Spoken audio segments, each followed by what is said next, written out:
Hello, dear friends. This is Molly with Soul School Tarot and Astrology, and I'm here with you guys today for a combined reading for my Taurus and Sagittarius collectives.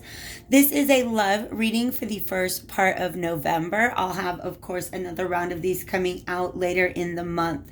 If you guys are curious about why I double up on the signs on these readings, please feel free to check out the first couple of minutes of the Gemini Scorpio reading or the Aries Cancer. I do talk about it there. I also, like, if you guys are new, welcome. I'm so glad you guys are here. I had to adjust the lighting real quick. Okay, I also do want to let you know about a couple things that you can find down in the description box. If you guys want to dig a little deeper into your astrology and understand what signs you should be tuning into, feel free to click on that link that goes to astrocharts.com.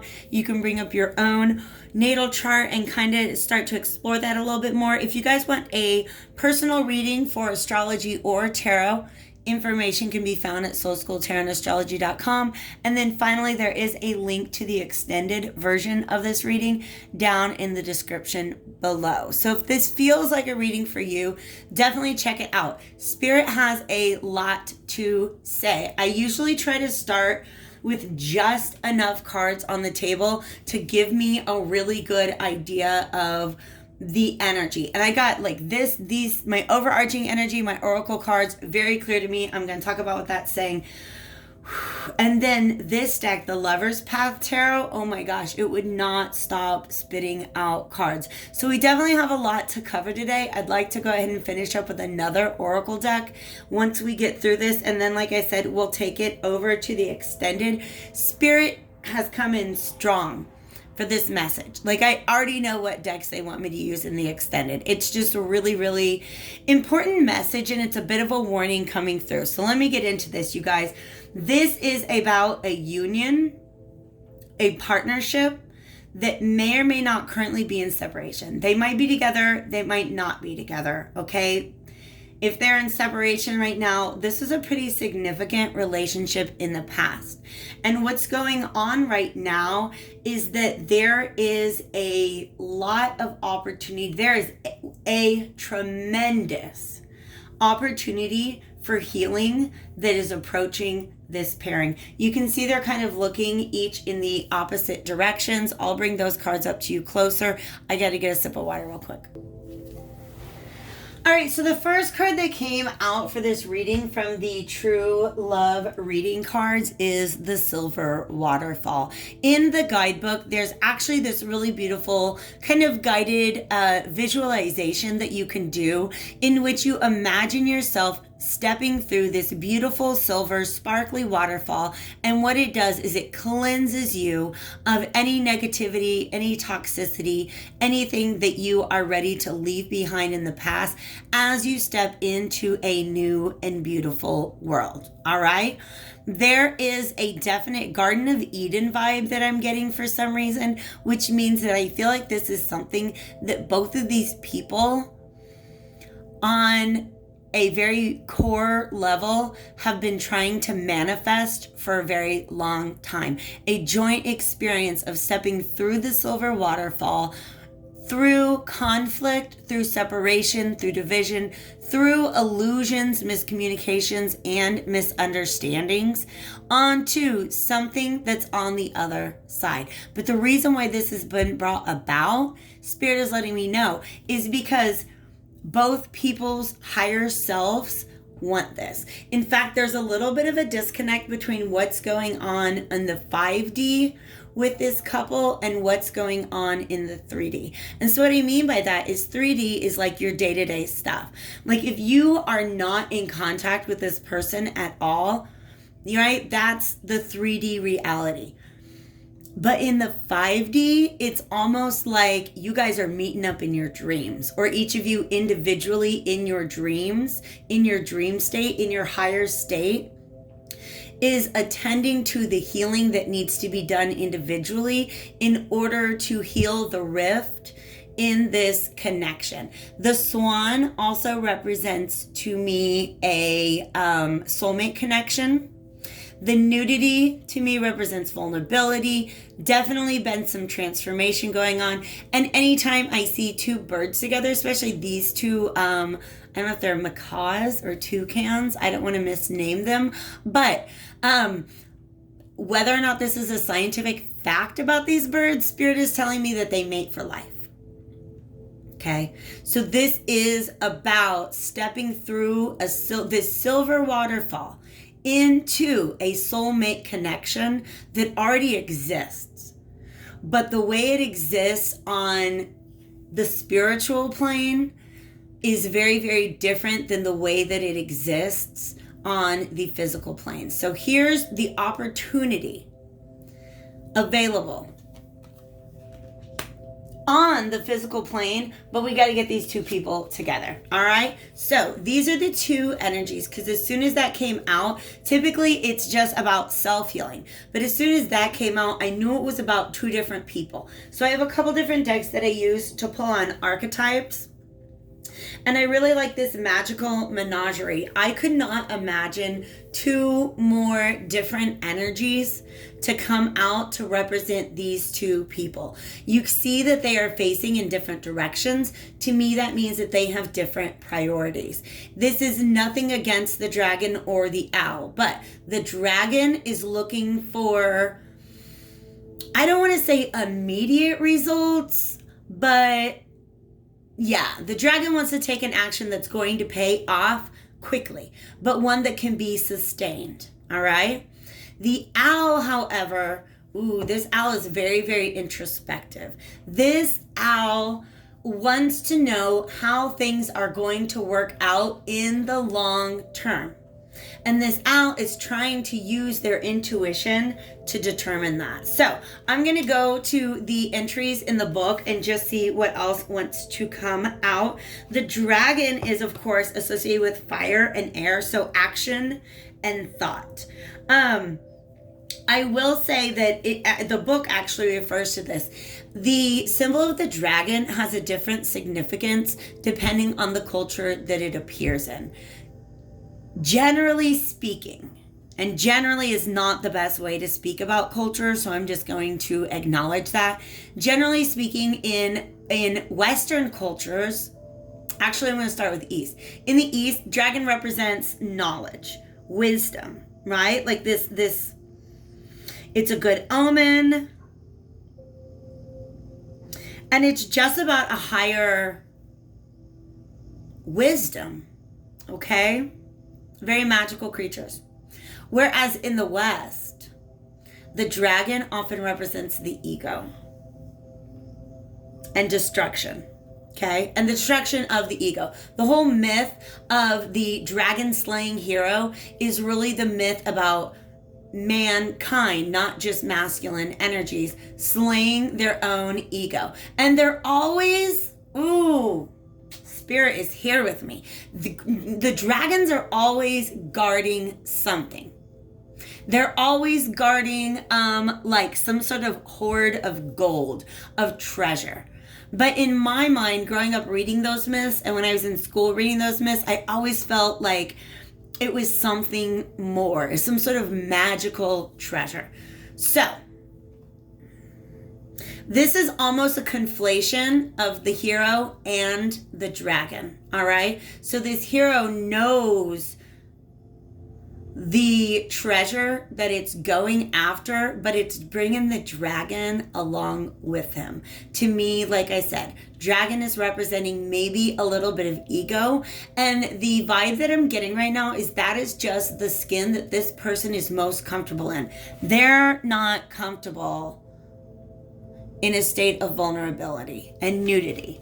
So they kind of wear this thick dragon skin, all right? It is about optimism and open-mindedness, but it's also about expansiveness, boldness, courageousness, a lot of energy, okay? And the more I look at this card, and I was talking about the Dragon Slayer mythology, the more it's making me feel like there's a man inside of this dragon costume.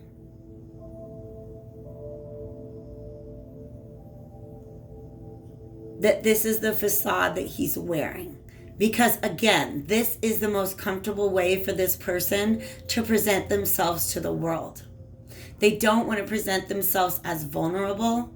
So they cloak themselves in this really enthusiastic, energetic, I'm going to say charismatic person. And that doesn't mean that they lack spirituality or depth or anything else, but there's something, I almost feel like this person is leading the charge. As far as if one person were to reach out to the other and say, hey, let's maybe do some healing in this relationship. That's just my bookmark right there, by the way. It's probably going to be the dragon. The owl is an exceptionally receptive energy and also very, very introspective. So definitely they're showing me a connection here between this owl, because the owl is like, an owl could be around and you wouldn't even know it until it starts hooting. Like, it can remain silent and hidden and just observing everything with those great big eyes, and you wouldn't even know they're there. Okay, so the owl, and I feel like this is the person who's maybe less on board with reconciliation and healing.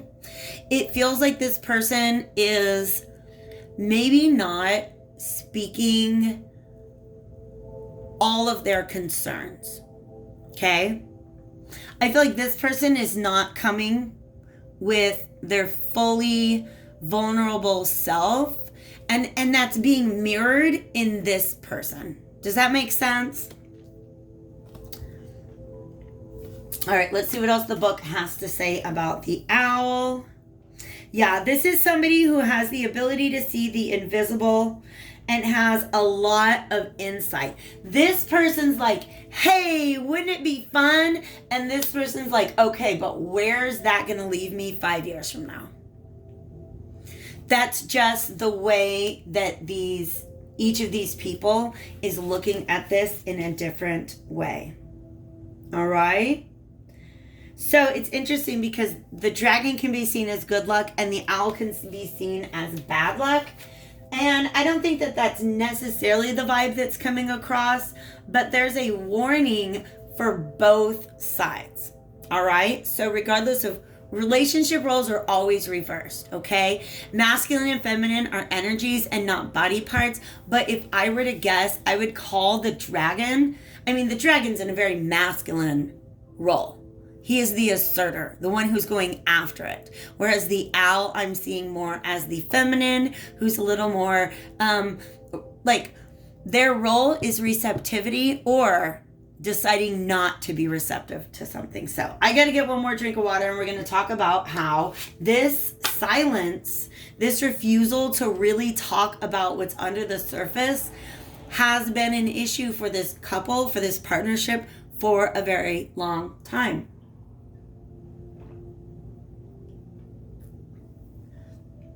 Maybe not always, but this is the dominant energy that led to this dispute or conflict or separation. This division within union, all right, it is the high priestess reversed, okay? This means not telling your truth, but maybe not even telling all of your stories, because this is Shahrazada. I'm not saying it right. And This is the scene from 1001 Nights, where basically he's like, look, I had my heart broken. You guys, it's a part of the story. Okay, this reading might get long, but please stick with me because there's so many layers to this. In the story, he gets his heart broken by his wife. And he's like, you know what? I'm never going to let that happen again. I am the Sultan. Every night I'm going to marry a concubine. I'm going to marry a virgin, and that's going to be my wife. And then the next day I'm going to kill her so nobody can ever cheat on me. Right? So one night, this is actually Shahrazad. She's not a concubine. I think that she's actually the daughter of somebody who's got a lot of books, right? So she's read a lot of books. And basically, He marries her and they spend the night together, and she's like, okay, but before you fall asleep, I'm going to tell you this story. And the sun comes up and, oh my gosh, we're going to have to wait till tomorrow to finish the story. She does that for 1,000 nights. And when she's out of stories, she's like, I'm sorry, I guess he's probably just going to kill me now. But by then he had fallen in love with her. So I feel like this story has something to do with your story. Somebody had their heart broken and was bound and determined not to let it happen again. But somebody, this high priestess energy, maybe an owl type energy. I don't think it was by any manipulation whatsoever. But this person just being who they are, telling their stories, speaking their truths, is what made this masculine fall in love with them. But the reason this card came out reversed is I feel like these are two people who could probably have a lot to talk about, but it never really penetrates to the deep level that it needs to. All right? To the level of like nudity and vulnerability. And what Spirit is saying is, in order for this healing to happen, y'all need to get naked. You have to take off the armor. You have to take off the dragon suit. You have to be willing and ready, because this person's got hang-ups. So in the past, and I do feel like this energy is kind of coming from the dragon,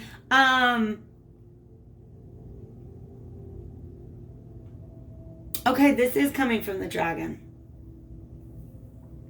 I feel that the dragon is ready to come out of that energy to an extent. They're still wearing a dragon suit, right? So it's like somebody who wants to speak a truth, but they're coming with a whole lot of armor on.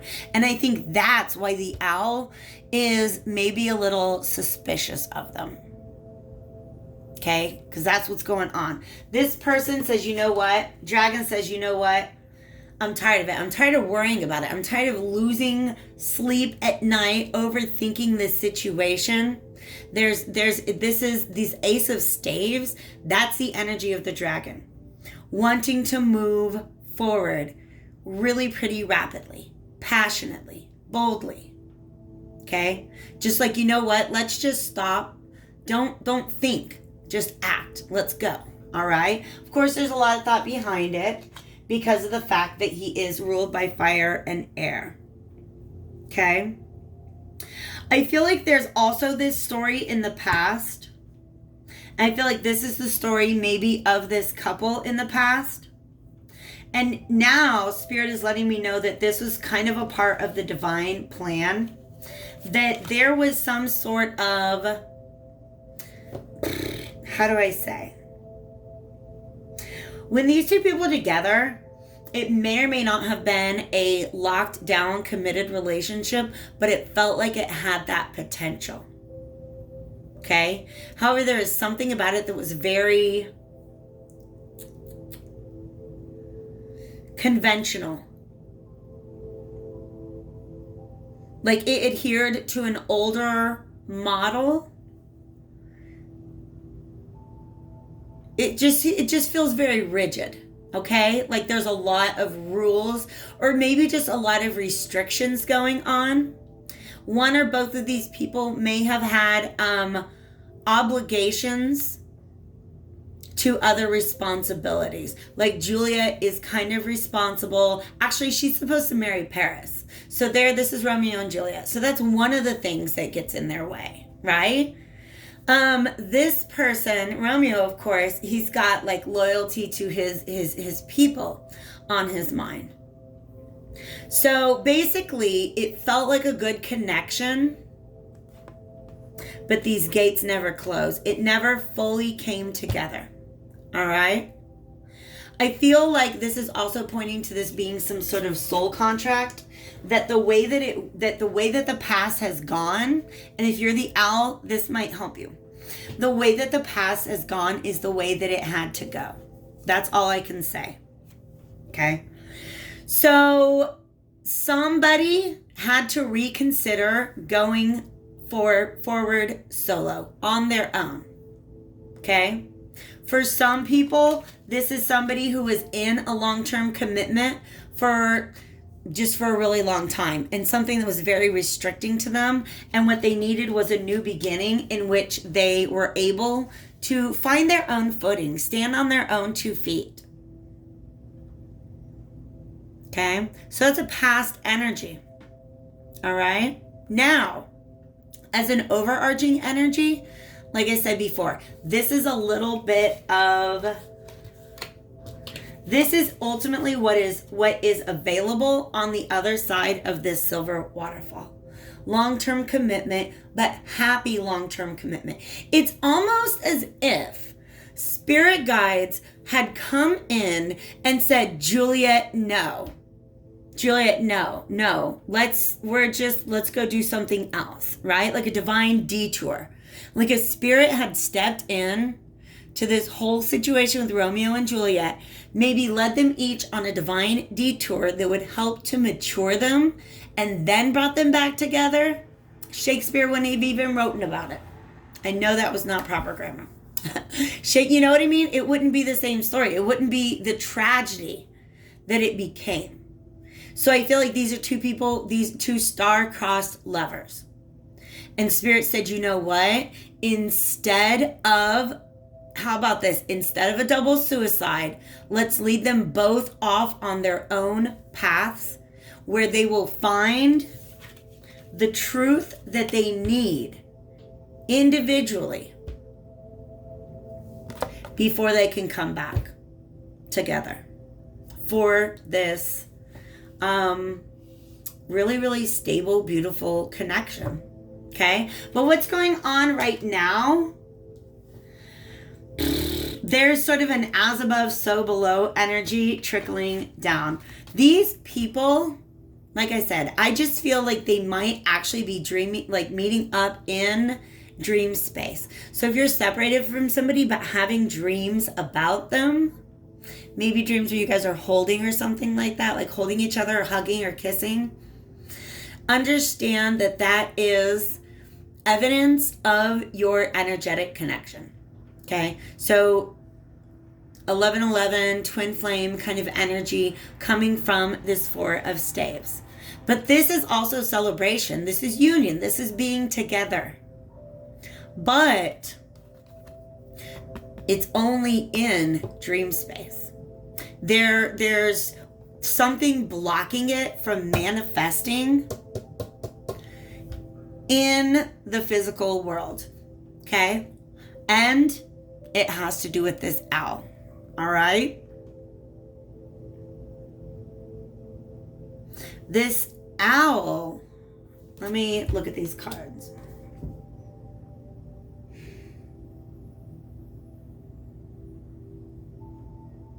This is story of Ivan and Odette. I don't know the story, but illusion is the moon. All right, so this would be the moon in any other deck. But again, we have swans, that soulmate energy here. They're actually herons, but still.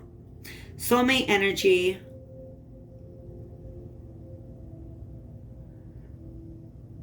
Okay.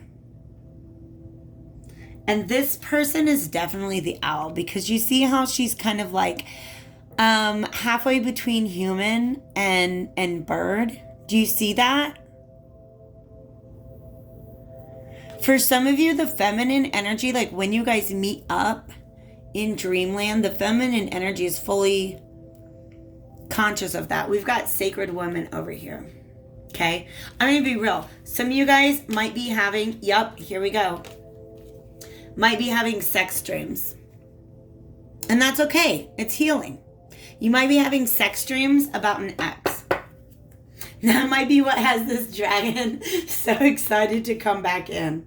You guys, this feels very specific, but Spirit needs to get this out. As I say it feels very specific, Spirit's also letting me know it's going to resonate with more of you than I imagine. All right? So, I might need to clarify that. I'm going to do it with the Crow Tarot. But whatever's going on in this moon space, it's almost as if Well, look at this beautiful thing. We've got Justice on the bottom of this deck. There's this black bird here.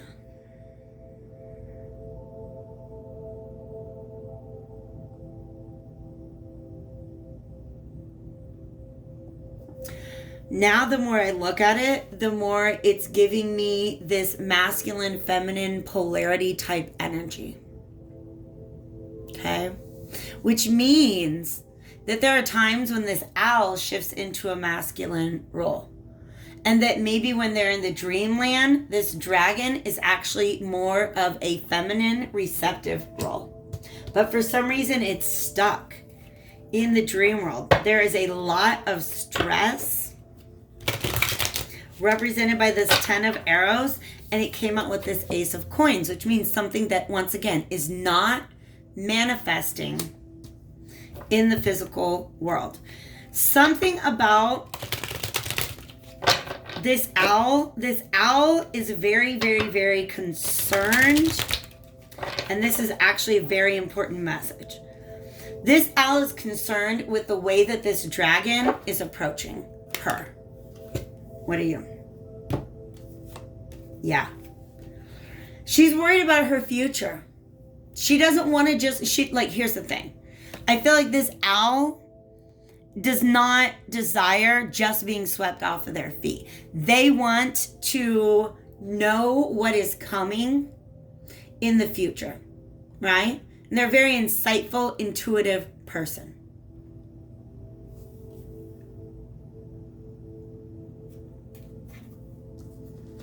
But this owl's primary concern is that they are not matching in energy right now. Okay? That they're not matching in energy and vibration. In fact, I feel like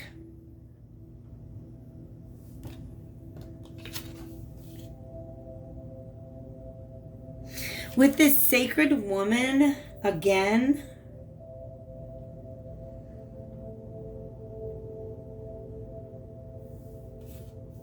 I'm trying to understand the message that's telling me. She's not sure if this is really her counterpart or not. Because she doesn't have an experience, like she doesn't feel that they're at the same vibration. All right?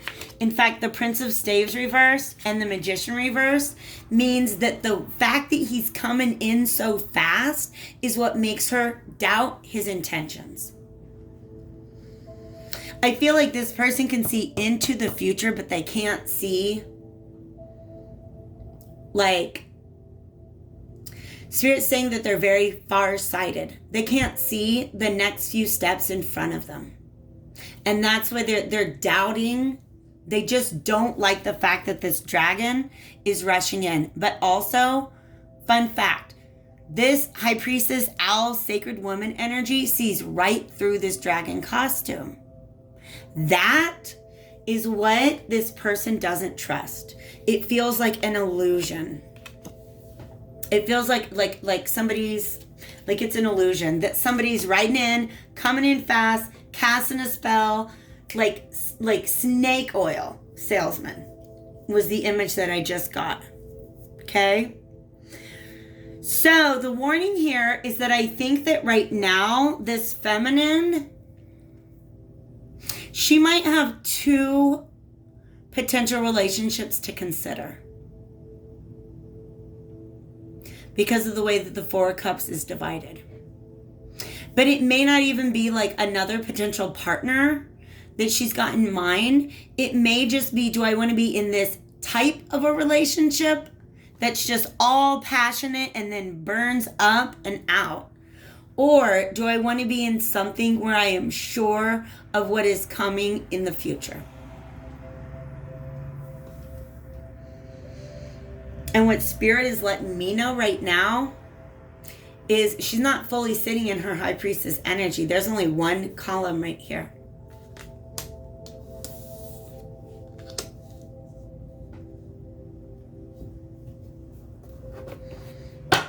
Spirit, can you please help me understand the Four of Cups with the Prince of Coins reversed here?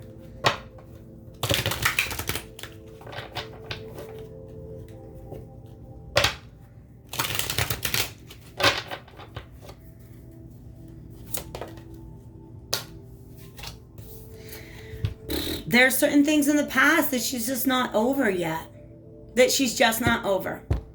And that's where we get back to the silver waterfall. In order for them both to leave the past in the past and step through the silver waterfall, they both have to be willing to take off their masks. They both have to be willing to make themselves vulnerable. Okay? Now, if you're the dragon and this is resonating with you, please understand that the owl does not make themselves vulnerable to just anybody. If this owl has opened up to you, that is a big deal, and they do expect the same. If you come to them in this jankety dinosaur, like now I'm seeing those inflatable dinosaur costumes, that is how this owl person is going to see you. If you do not approach them authentically, if you just try to approach them with charisma and enthusiasm and sexuality, this person's going to be like, who do you think you are?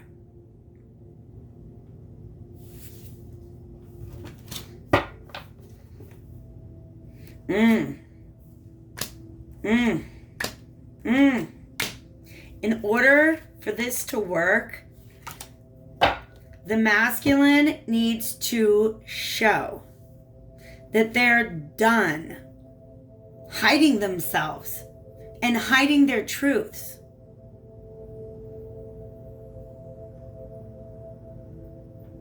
That's what this feminine needs to see.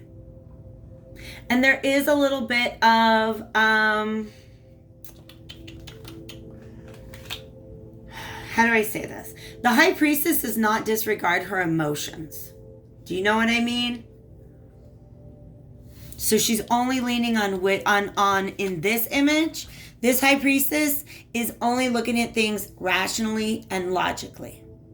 Using that intuition and using that vision, but understanding that there is a bigger picture, like there's a bigger objective.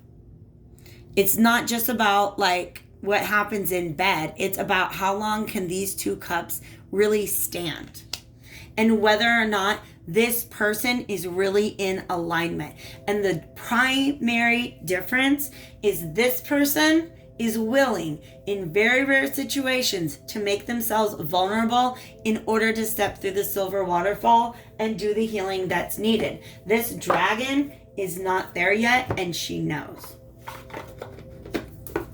I have advice for the dragon coming out of this Starseed Oracle. Wow, you guys, I'm going to dig way deep into this. I'm going to look at advice for the future, likely outcomes, stuff like that. How this person can heal and how this person can balance over on the extended reading. If you feel like this resonated, definitely feel free to take this moment to hit the like button or drop a comment. Thanks for letting me do an extra long reading, you guys. Sometimes I just like, spirit just kind of, they just come in and they just start talking, and I gotta let it all happen. Thank you, Spirit. What advice do we have for the dragon? You will survive this. New solutions and beginnings. Meaning, have you ever tried approaching this person without a costume on? Have you ever tried making yourself as naked and vulnerable as this person is willing to make themselves? Because that's what's on the other side of this silver waterfall. For you. Okay? It's just this beautiful, beautiful, natural scene. And it's so lush. And it's so wonderful. But if you're operating in your default mode, and your default mode is to rush in with a bunch of passion, just know that this owl is a little bit wary of that. Okay? So I feel like this ties in a little bit with some of the energy that I was picking up in the Virgo Aquarius reading, was that what's really needed right now is just healing. This dragon Maybe acting from a place of insecurity. Okay? Go within. Do your healing. Okay? But understand that if you're the dragon and you're just desperate to connect with your person, maybe you've been in separation, start tuning into the dream world, because you can find them there. You can find them there. What advice do I have for the owl? All paths lead home. Inner authority, intuition, trust, turn your gaze within. That's pretty much what this person does. But what this is saying is, as insightful as you are, this person sees the future.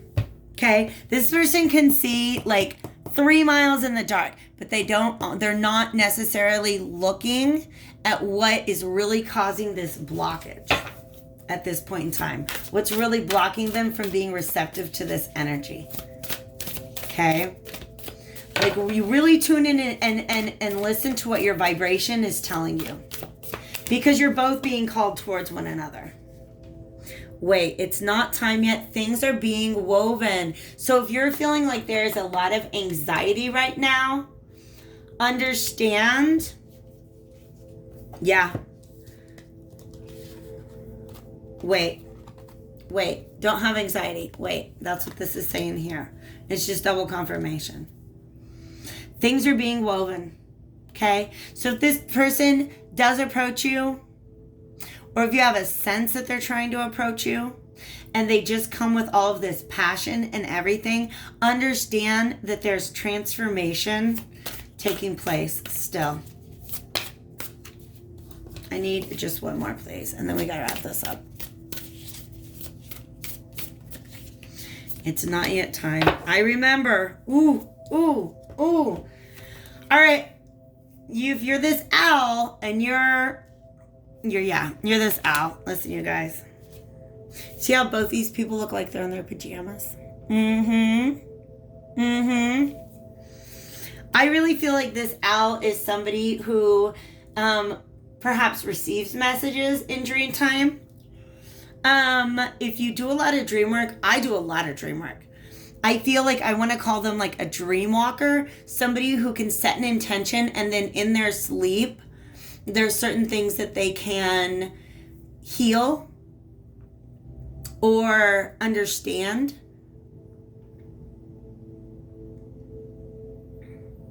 Also, astral energetic healing, if you're going into like a meditative state and doing some sort of energy healing. I don't know why I feel like that's a thing that's happening.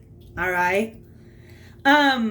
But if that's the case, whoever this owl is, you are tuned into your soul and you're being asked to check back in. Go to the Akashic records and remind yourself of why you are here right now at this particular point in the path of this soul union coming together, because there's purpose to it, and you know there's purpose to it.